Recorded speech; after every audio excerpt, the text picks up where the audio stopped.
Hi girls, I'm so happy that you could join me this morning for our first reading of Anne of Green Gables. We're in chapter 1, and this chapter is titled A Surprise at Green Gables. Mrs. Rachel Lynde was a nosy neighbor, but good-hearted. She kept an eye on everything that happened in Avonlea. One afternoon in early June, she sat looking out her window. She saw Matthew Cuthbert heading out of town in his buggy, dressed in his best clothes. Now, where was he going dressed up like that, and why? After tea, Mrs. Lynde went over to Green Gables to see Marilla Cuthbert, Matthew's sister. They had lived on neighboring farms for many years. The two women couldn't be more different. Mrs. Rachel Lynde was plump, outspoken, and nosy. Marilla was thin and quiet and kept mostly to herself. Mrs. Lynde asked where Matthew had gone. Marilla told her that he went to pick up the orphan boy they were adopting. She explained that when they heard that Mrs. Alexander Spencer was going to adopt a little girl from the orphanage, she and Matthew sent a message to her. They asked her to pick out a boy about 11 years old for them. Matthew was getting older, and they thought a boy could help him with the farm chores. Today, Matthew had gone to the train station to bring the boy home to their farm, Green Gables. Mrs. Rachel Lynde was shocked. She could not picture serious Marilla and shy Matthew as the parents of a child. She did not approve of adopting orphans either. It was foolish, she said, and risky. She told Marilla awful stories about orphans who caused lots of trouble. There was a boy who set the house on fire, and another, a girl, who poisoned the whole family. Well, we're not getting a girl, said Marilla firmly, and besides, Matthew has his mind set on this. And as for the risk, there are risks with having one's own children. Meantime, Matthew had arrived at the train station. There was no sign of a train. Matthew spoke to the station master and told him he was picking up an orphan boy. The man pointed to the far end of the train platform. A thin child sat there on the stack of roofing shingles, clutching a shabby little carpet bag. There was a passenger dropped off for you, but it's a little girl, the station master said. I'm not expecting a girl, said Matthew. It's a boy I've come for. The station master whistled. Guess there's been some mistake. Go ask her. Matthew walked down the train platform toward the girl. She was a child of about 11, dressed in a very short and ugly yellow dress and a faded brown tailor hat. Her red hair hung down her back in thick braids. She was very thin, with large green eyes sparkling in her freckled face. She stood up and stuck out her hand to Matthew. Are you Mr. Matthew Cuthbert of Green Gables? She asked. I was afraid you weren't coming for me. I was imagining all the things that could have happened to keep you away. Then I saw that big cherry tree down the tracks. I thought if you didn't come, I would walk down there. I would climb up in the tree and spend the night in the branches. Wouldn't it be nice to sleep in a cherry tree all covered with blossoms? And I knew that you would come in the morning if you didn't come tonight. Matthew shook her hand. He decided to take her home even though she was a girl. He couldn't tell her there had been a mistake. Matthew decided that they could sort it out later, at home. I'm sorry I was late, he said shyly. Come along. I'll carry your bag for you. Oh, I can carry it, she told him happily. It has everything I own in it. But it's not heavy at all. It's a long drive to your place, isn't it? Oh, it seems so wonderful that I'm going to live with you. I've never belonged to anybody before. During the long ride to Green Gables, she did nothing but talk. Matthew liked her company, which was rare for him. He was usually very shy, especially with women and little girls. She talked about her life at the orphanage and about the red roads and what made them that way, and about pretty dresses with puffed sleeves, and about the trip from the orphanage to Prince Edward Island on the boat. She even talked about talking too much. Would you rather I didn't talk? She asked Matthew. Oh, you can talk as much as you like, Matthew told her. I'm so glad. I know you and I are going to be great friends. It's so nice to be able to talk when you want to. People always tell me that children should be seen and not heard, but I don't believe that's true. She held up one of her thick braids. What color would you call this? She asked. It's red, ain't it? Matthew answered. Yes, it's red, she sighed. I don't mind being skinny and having freckles, but I hate my red hair. You just can't be perfectly happy when you have red hair. I wish it was black, but it's just plain old red. When they got close to Green Gables, they passed by Barry's pond. The little girl loved the way the water sparkled in the sunset. She thought, Mary's Pond.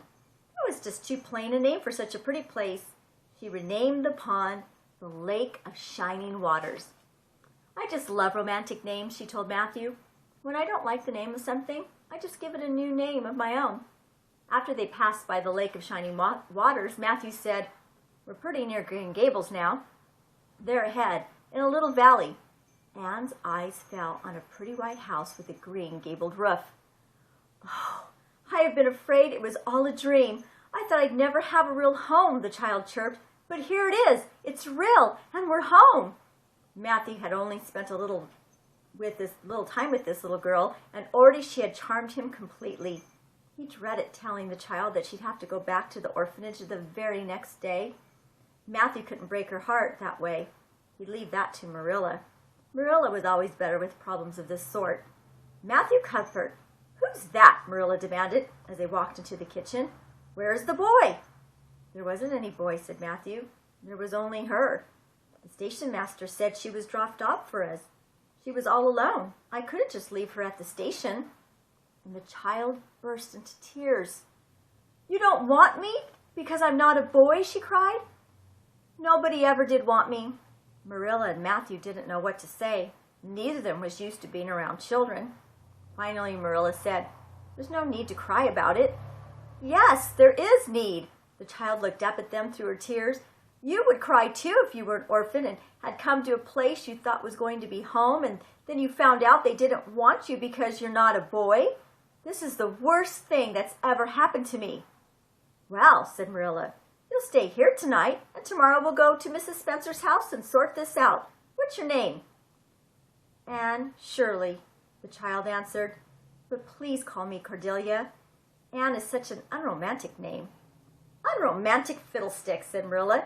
Anne is a good, sensible name. Well, if you must call me Anne, please call me Anne spelled with an E. It'll look so much nicer that way, the girl requested. Very well, Anne spelled with an E. Can you tell us how this happened? Marilla asked with a hint of a smile. We sent for a boy. Weren't there any boys at the orphanage? Well, there were plenty of boys, but Mrs. Spencer said you wanted a girl, Anne explained. She adopted Lily Jones for herself. Lily has beautiful curly brown hair. If I had brown hair, would you keep me? No, Marilla said. Mrs. Spencer must have been mistaken. We sent her a message, but we should have gone ourselves. We want a boy to help Matthew on the farm. A girl would be of no help to us. Well, we may as well eat anyway. Anne was so upset that she couldn't eat much dinner. She just sat and moped all through the meal. I guess she's just tired, said Matthew. Best put her to bed, Marilla. Marilla lit a candle and told Anne to follow her. They went through the oh-so-clean house to the east gable room. The bedroom was bare and stark white. There were no little girl frills anywhere in it. Anne put on her threadbare nightgown and crawled under the covers of the bed. Good night, Marilla said. How can you call it a good night? Anne demanded. It's the worst night I ever had. She angrily pulled the covers up over her head. Marilla went back to the kitchen to wash the dishes. Well, this is a pretty kettle of fish we've landed in, she said.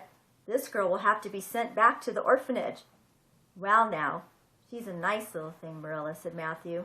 It's kind of a pity to send her back when she's so set on staying here. Matthew Cuthbert, you don't mean to say we ought to keep her?